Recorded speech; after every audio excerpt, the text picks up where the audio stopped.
Hey guys, good morning, welcome back to my new blog. તો આજે આપણે આવી ગયા છે વડનગરના આર્કોલોજી મ્યુઝિયમની અંદર. તો આજે આપણે અંદર જઈને મુલાકાત લઈશું કે અંદર કેવી રીતે શું શું મૂકેલું છે. અમે આવી ગયા છીએ. તમારે પણ આવવું હોય તો ચાલો.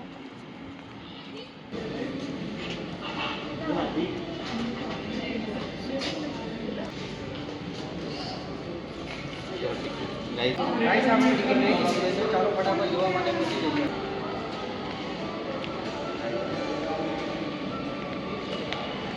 તો ગાઈઝ આપણે આવી ગયા છે વડનગરના મ્યુઝિયમની અંદર. જોઈ શકો છો આ છે 7 કાળની માટીઓ, જેની અંદર જોઈ શકો છો વડનગરની અંદર ટોટલ 7 સમયગાળો જેલો છે. એ પ્રમાણે તમે 1 2 3 4 જોઈ શકો છો કેવી રીતે લાઈન છે ગોઠવેલું છે. તો ચાલો હવે અંદર.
जड़ों को दर्शाते हैं।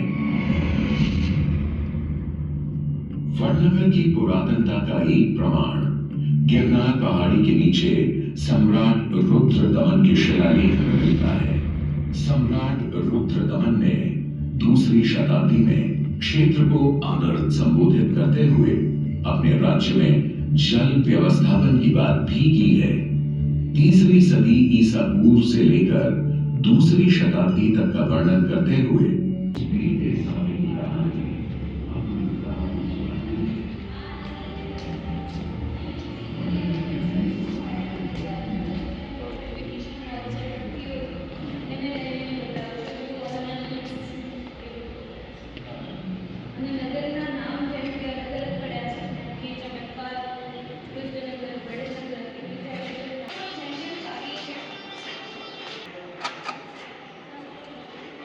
અહીંયા તમે જોઈ શકો છો 3D એનિમેશનની અંદર તમે જોઈ શકો છો કેવી રીતે દર્શાવવામાં આવે છે કે પ્રાકૃતિક કાળની અંદર જે આપણા વડનગરની અંદર કેવી રીતે મકાનની રચનાઓ ને કેવી રીતે આયોજન હતું એ પૂર્વે 3D એનિમેશનની દરિયે તમને બતાવવામાં આવે છે કેવી રીતે મકાનનું આયોજન હતું, કેવી રીતે બ્રાહ્મણોનું જે નગર વ્યવસ્થા હતી એ પ્રમાણે તમે જોઈ શકો છો. ગાઈસ, તો હવે આપણે ચાલો આગળની તરફ વધતા જઈએ. નહીંતર આની અંદર ટાઈમ બહુ લાગે એવું છે, કેમ કે આની અંદર મેક્સિમમ તમારે 3 કલાક આપવા પડે પ્રોપરલી તમારે જોવું હોય તો. પણ આપણે ચલો આપણે ફટાફટ જોવા માટે થોડા આગળ વધીએ. ચલો. તમે જોઈ શકો છો અહીંયા જે શિલાલેખો મૂકવામાં આવ્યા છે બહુ જૂના છે ને. અહીંયા જે વસ્તુનો પહેલી વડનગરની અંદર કેવી રીતે લખાણ લખવામાં આવતા એનો આ અદ્ભુત નજારો છે જે ઘરે તમે જોઈ શકો છો અહીંયા મૂકેલા છે. અને આવા જ સેમ તમે જોવા હોય તો અર્જુનબારી દરવાજાની અંદર સાઈડમાં આવી રીતે મસ્ત રીતે તમે લખેલું છે. એ લખાણ કદાચ તમે જોજો, એ લખાણને તમે ગૂગલમાં ટ્રાન્સલેટ કરી જોજો કે એની અંદર શું શું લખેલું છે. અહીંયા થાય છે પણ અહીંયા નોર્મલ થાય છે, તો તમે કોઈ દિવસ ટ્રાય કરીને જોજો.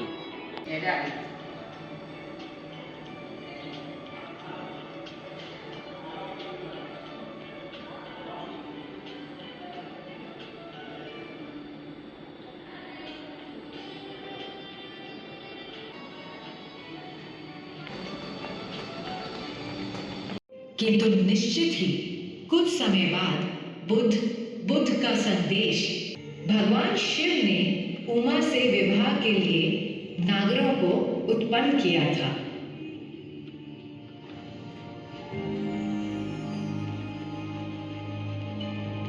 फिर प्रसन्न होकर इन्हें हाटकेश्वर नाम का स्थान वरदान के रूप में दिया था। ગાઈસ, તો એક ઇન્ટરેસ્ટિંગ વસ્તુ છે જે આ તમે સામે જોઈ શકો છો. ઘણા ટાઈમ પહેલાં હું આ જે જગ્યાએ મ્યુઝિયમ બનતું તે વખતે હું પણ કામ કરતો હતો. એ જગ્યાએ આ જે બનેલું છે ને આ હાડપિંજર મળ્યું છે ઘણા વર્ષો પુરાણું છે, આશરે 2500 વર્ષ પુરાણું. અને આ વખતે હું પણ અહીંયા જ કામ કરતો હતો ને આ વખતે આ નીકળ્યું હતું એ સમયે અમે અહીંયા જ કામ જ કરતા હતા. એ ફ્રી ટાઈમમાં અમે એમાં કામમાં આવતા હતા.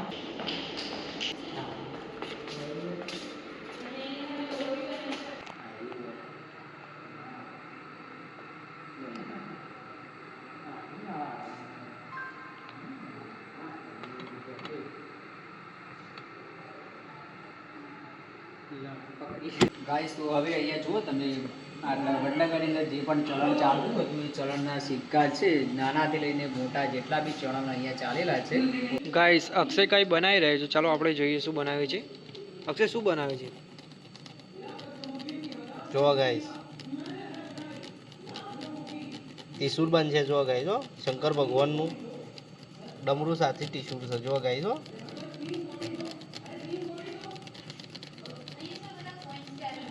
જો ગાઈસ ગાઈસ તમે પણ આવો તો આ ટ્રાય કરજો, જરૂરથી ટ્રાય કરજો. અક્ષય બની રહ્યું કે નહીં? હા બની રહ્યું જોઈ લેવા. થોડી વારમાં તો રેડી થઈ જશે. જો રેડી થઈ ગયું. બતાવી દે ને ગાઈસ. ખરેખર અક્ષર રેડી તો થઈ ગયું. જો ગાઈસ ગાઈસ તમે જોઈ શકો છો કે સેમ ટુ સેમ જો ગાઈસ. ગાઈસ તો આપણે શો જોવા પહોંચી ગયા છે, જ્યાં એક ઘડીએ કાકા પણ બેઠેલા છે, સામે પેલા પણ કાકા બેઠેલા છે. ચાલો અક્ષયના બાજુમાં જે કાકા અંકલ બેઠેલા છે એમની બાજુ આપણે જો સામે કાકા. શો જોવા માટે રેડી થઈ ગયા છે. શું કહેવું અક્ષય તારું? બરોબર જો દેખાય. જો ગાઈસ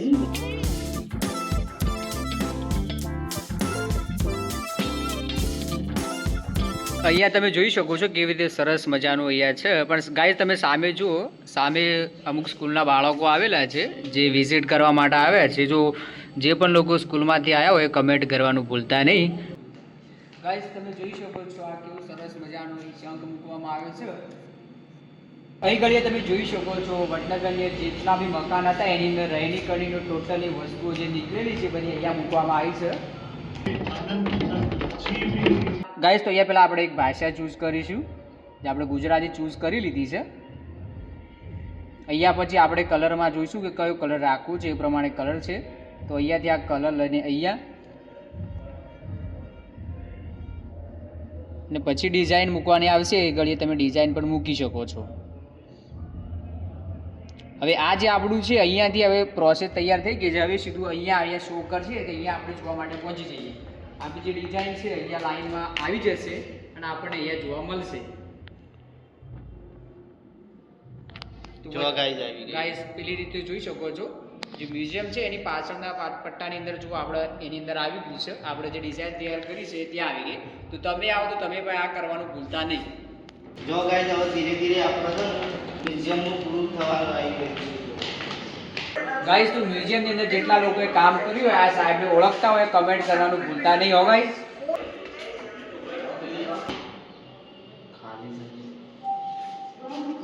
બીજા માં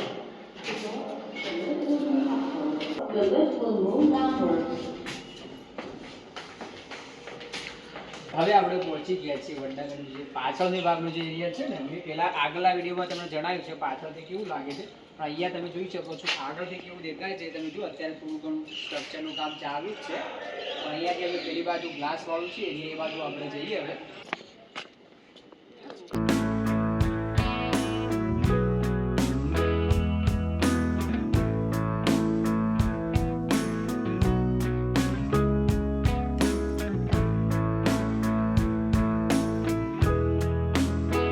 હવે આપણે આવી ગયા છીએ અહીંયા ગ્લાસ કણ આવી ગયા છે, જ્યાં તમે જોઈ શકો છો સામે આપણું દેખાય છે બેલ્ટ. ત્યાં આગળ સામેનું જોઈએ ને ફુવારાનું કેવું દેખાય છે તમે કમેન્ટમાં કરજો, કે જે લોકોએ જોયું એ કમેન્ટ જરૂર કરજો. રાતે અહીંયા છે ને 3D એનિમેશનની અંદર અહીંયા દર્શાવવામાં આવે છે વડનગરનો થોડો ઘણો ઇતિહાસ બતાવવામાં આવે છે. 7 વાગ્યાનો ટાઈમ છે પણ અહીંયા તમે જુઓ કેવું દેખાય છે આપણું વડનગર જે છે એ અહીંયાથી જોવાની સરસ મજા આવે છે. નીચે જે પુલ બનાવ્યો છે ને ગાય જે વોકિંગ માટે બનાવેલું છે, જે સમયે તેને સવારે સાંજે ઘણા લોકો અહીંયા વોક કરવા આવતા જ હોય છે.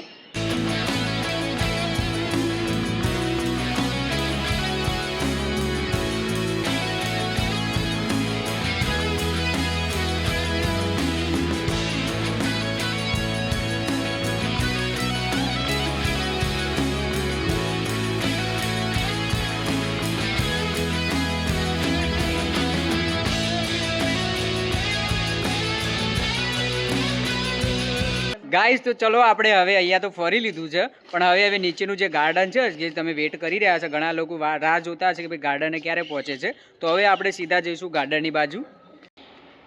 ગાઈઝ અહીંયા તમે જોઈ શકો છો, અહીંયા રેસ્ટ માટે સરસ મજાનું ગાર્ડન બનાવેલું છે, જ્યાં આગળ તમે જોઈ શકો છો કેવી રીતે સરસ મજાનું આયોજન છે. અહીંયા તમારે રેસ્ટ કરવો હોય, જે ટુરિસ્ટમાં જે બી લોકો જોવા આવે છે એમને સરસ મજાનું રેસ્ટ કરવું હોય તો અહીંયા થોડી વાર બેસીને શાંતિથી વાતોચીત જે કરવી હોય કરી શકે એવું છે.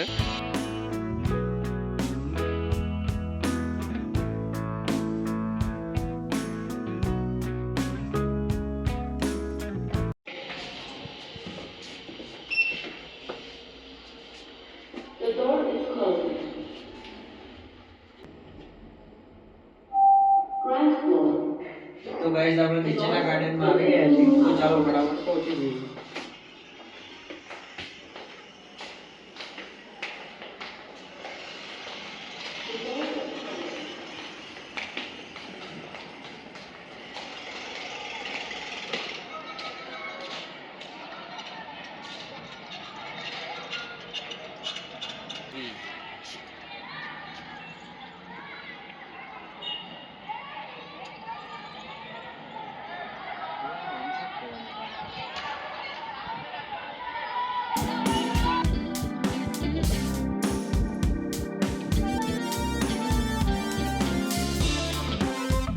ગાઈઝ તો આજનો વ્લોગ અમે અહીંયા ખતમ કરી દીધું. વિડીયો સારો લાગ્યો હોય તો અહીંયા વિઝિટ આપણી ખતમ થઈ છે. વિડીયોને લાઈક કરજો, શેર કરજો, સબસ્ક્રાઈબ કરવાનું ભૂલતા નહીં. અને કોમેન્ટ કરવાનું તો ભૂલતા જ નહીં.